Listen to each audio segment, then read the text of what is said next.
What's up guys, my name's Samuel Leeds and right now we're standing in Arrow Road, Walsall, which is where I grew up as a kid with my parents, Sue and Tim. And why are we standing here right now? Why are we back in Warsaw after we became wealthy and moved out of Warsaw? A couple of years ago, we saw this house and we thought if this ever comes up for sale, we're buying it. You wanted to buy this house? Wanted to buy this house. That's the thing guys, when you are a property developer, you just see properties where you think, oh, that could have some added value. So the reason I wanted to buy this house was because it would be an ideal flip. Came on the market recently, bang, yep. Came on the market for 150,000 and you've just sold it for 185,000, yep. But not a lot of profit. So Tim, what was it that made you really want to buy this house? There's hidden land on it. Okay, come on, show us the land. But what we've done is, the house was really run down. Right. It wasn't that bad though, was it? Not that bad. We spent £10,000 doing it up. Okay. So you bought it for 150, you spent 10 grand, you made 185, so you made about 20, 25 grand. Yeah. Which to be honest, doesn't sound that exciting. No. So what's the exciting part? The land. So did you sell the house with the land? We've split the title. Right. This is it, man. Title splitting and getting planning permission. When we bought it, obviously the path used to come round here. Right. Onto this drive here. Yes. So now, this is the edge of that land. Yeah. So we didn't want the path here. Yeah. So we've just changed the path to there. Yeah, so because otherwise, if this person's not going to want the path going right over them. No, so section here. Yeah. We've put a gate there, put the new fence there. Yes. So that's the new edge now to this land. Right. How much does it cost to, or how complicated is it? Because I think a lot of people that are under the impression that to title split, it's like a big, expensive, scary process. Yeah. When you're selling this house, yeah. How do you split it so that this doesn't come with it? Quite easy, actually. You just sell that. Whatever you sell first gets onto a new title. Yes. And the other one goes on the other title. So you just tell the solicitors, don't include this, show them the drawings. It just happens, yeah. It's just literally a case of this is what's included with the house, this is what's not. Yeah, exactly. Simple. So title splitting doesn't have to be really complicated. No. So this land that we're standing on right now, this now has planning permission. What have you got planning for exactly, Tim? For a 3-bed detached property. 3-bed detached property, and you've now sold the land off separate for how much? 77. Which means all in all you made approximately £100,000. Yep. Absolutely incredible. So how did you know you were going to get planning for this land, and what was the planning process like? There was a garage that came out to here. We got that knocked off. Was that part of the 10 grand refurb? Yeah. Peanuts. So actually, all this here had already got a property on it. So you bought this house and it came up to here? Yeah. Not up to there? No. Just up to here? Yeah. So all that land had a property on it anyway. So there's a little garage. And a utility and everything, which we've knocked off. And was it a nice utility? No, it was terrible. Right, just a little falling down. Just a little falling down with a flat roof leaking. Removed it? Really bad. Sold that for 185. Yeah. So you've got planning for a 3-bed detached house on here. Yeah. And why did you choose not to build yourself and then sell the new build? The money's in the planning game, not build. So you've created now potentially enough space for a whole nother house. Yeah. So what you guys like to do is profit from the planning. Yeah. Don't lift a shovel. Yeah. Well, maybe a hammer to knock down, but just sell it with the planning. So you've sold this for 77. They'll build their own little house. Yeah. Might make a bit of money, but they'll have all the work involved with the build, which all you've done is put forward a planning application. Did you put a pre-app in, or did you just go straight for full planning? Straight for. And you were accepted? Yeah. How long did it take? 3 months. Bang. So guys, when you see a house like this, you might think, oh, I could buy it and rent it out, like a few £100 a month, but you've just gone in and out, made 100 grand, bang, next project. Amazing. Well, let's have a look inside and you can tell me the story of how you found it.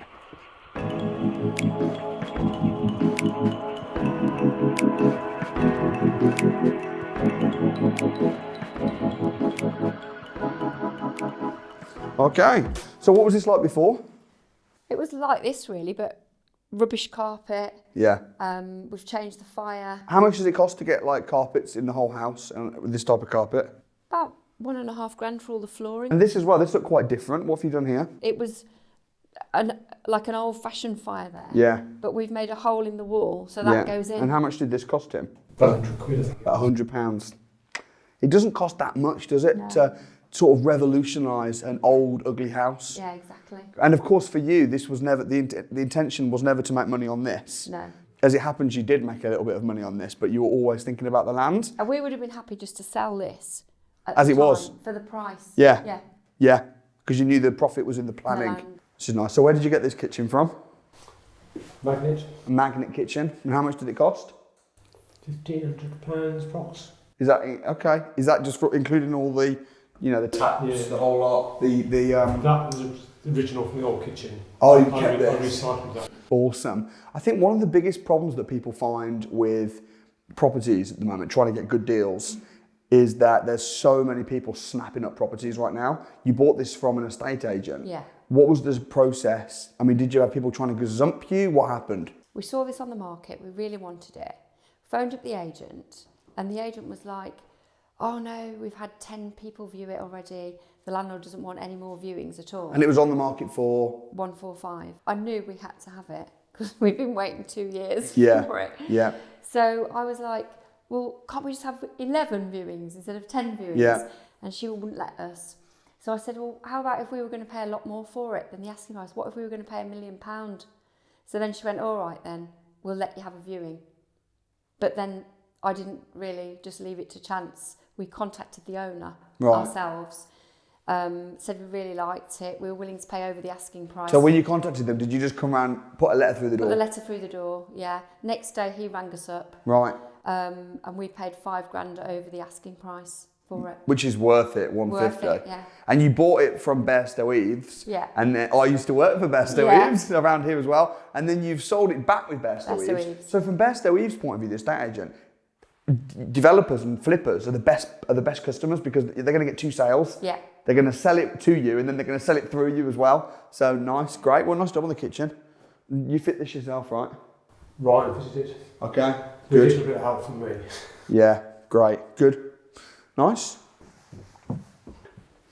So for this whole project then, I can see it's been done pretty nice. What happened in here then? What did you have to do in here? Plasterboarding. Yeah, the walls are in a bad state. Right. The chips of plaster is going to come off, so I've plasterboarded the whole of these walls. And how much does a piece of plasterboard cost on one wall? Not a lot. It's But we pretty hadn't much plastered over it, So we you just just left it. put it there, stuck it on, painted Painted it, it. carpets, windows? No, They're already there. Windows are already there. So it's quite a cheap it refurb. looks a lot different. It looks a lot different. You did it very well to get it for 10 grand, especially considering that included the demolishing of the garage and stuff. How much money in total did you need for this entire project? Presumably you got a mortgage. Yeah. So you bought it for 150, 25%, 37,500 was it, and 10k on top of that. so about 47 grand. Yeah. So you put 47 grand in, and then you're pulling out, you're getting your 47 grand back, plus £100,000 profit. That's incredible, absolutely great. So same sort of story in here. Did you have to plaster in here? No, we just walloped this one. Yeah, It's got wallpaper on it still. really? He just painted over the Just painted wallpaper. over it. And just that was pink. So we just painted that in a farrow and ball Yeah. colour to make it look nice. Yeah. It's painted inside. So this really is, a lot of this is just kitchen, bathroom, which you got from Magnet, quite cheap, carpets, paint, a little bit of plasterboard. I can see, even though it's a massive transformation, Yeah. it doesn't cost that much to do it. When it's expensive is when you've got to start doing stuff like rewiring, new roof, structural problems. I want to talk about the planning aspect because that's where the real profit is in this house. How did you know you would get planning, and what would you have done if you didn't get planning? Because exit strategy is really important because when we buy a lot of our properties or land, we do it on an option. But that wouldn't have worked for this property, would it? Because the guy just wanted a straight sale. Yeah. So talk to me about exit strategies and stuff. Okay, so when we bought this, we didn't know we were going to get planning. Right. We weren't sure. But you thought you would? We thought we would because what we knocked down was already a building. Yes. So at the end of the day, you're replacing building for building, aren't you? Right, yeah. So worst scenario, we could have just put another house joining onto it. So Right. that was an exit strategy, but we haven't got that. Yeah. Also, the land was valued after we'd cut it off at 35,000, Just straight without planning. as is at auction. Right. So obviously we'd made a bit on this. We could have made 35 on that. So we could have made like 55. So Worst even if you scenario. hadn't got planning, if you'd have still split the titles, you could have sold it without planning and made a bit of money. But as it happens, you were accepted and made a very nice packet. What advice would you give to somebody wanting to develop small little things like this and looking for properties? What are some of the things to look out for and things to consider? Okay, so we had to have a mining report on it Yeah. because it's a mining area. Really, just what's in the area. Right. So if you want to stick something on the side and it's not in keeping, here it's literally infill. So there's Right. houses down there, houses over here. Yeah. So you don't want something that's not in keeping. Yeah, sometimes people bring to me little pieces of land and they're just isolated. There's nothing Yeah. around, and they think, "Oh, will I get planning?" And it's like, well, probably not. But yeah, it's following the pattern. Fits with this. Yeah. Yeah. Another one is we tried to get 2 houses on that land, and we were turned down. Yeah. Highways wouldn't allow it. Right. Because too many cars. And how does it feel to have now got these sold? I know you're due to complete contracts. Is it tomorrow? Yeah. Mm-hmm. Tomorrow. I mean, how does it feel to have just come out and made 100 grand? Very good. We're looking for another one. Yeah. Well, you've got multiple properties going on the go at the moment, haven't you, as Yeah. well? So yeah, really good job. So we spent 10 on it, but to be honest, we had to draw the line somewhere. Yeah. We could have spent, I mean, we could have done all that. Yes. We got someone in just to cut the grass, but the grass is still not great. And the slabs and stuff. And we put this fence up, obviously, because that's the dividing fence. Yeah. But I looked at this fence and I thought, should we just paint this in keeping? And I thought, do you know what? That's going to make it look worse, that is. Right. Why would it make it worse? It's kind of just, at the moment, it's just what it is, concrete mixed, but it would have drawn attention to it then. And I think you'd have looked at it if it had all been painted brown, and it would have just looked an ugly eyesore. Right. And I think as well, if you've got all the front garden done and all the, you can spend a lot of money. The path we could But have done. in this area and for the type of house price that we're talking, it doesn't really make sense. Still going to sell. It's the 80-20 rule, isn't it? Yeah, exactly. Yeah. So we drew the line. We could have easily spent 20, I reckon. Yeah.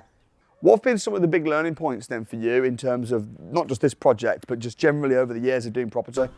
Well, as you know, I've started off in properties to buy single lets and make a small income out of it. Rent them out. Rent them out. But you're not going to make a lot of money doing that. Right. Take the years. So now, buy some properties, do them up, sell them, Yeah. you make much more money. Well, yeah, because how long would it take to make 100 grand if you were just waiting for the rent? A long time. Probably 10 years, 20 years, because after all the expenses. More So- than that, isn't it? Yeah, but you've done all this, in the space of a year. So great little project. Ladies and gentlemen, I hope you enjoyed the video. If you want to see another project that my parents have done on a little barn conversion where they avoided stamp duty tax, they avoided capital gains tax, and they avoided income tax through capital allowances, you're going to learn a lot on that video. I'd suggest you check it out right here.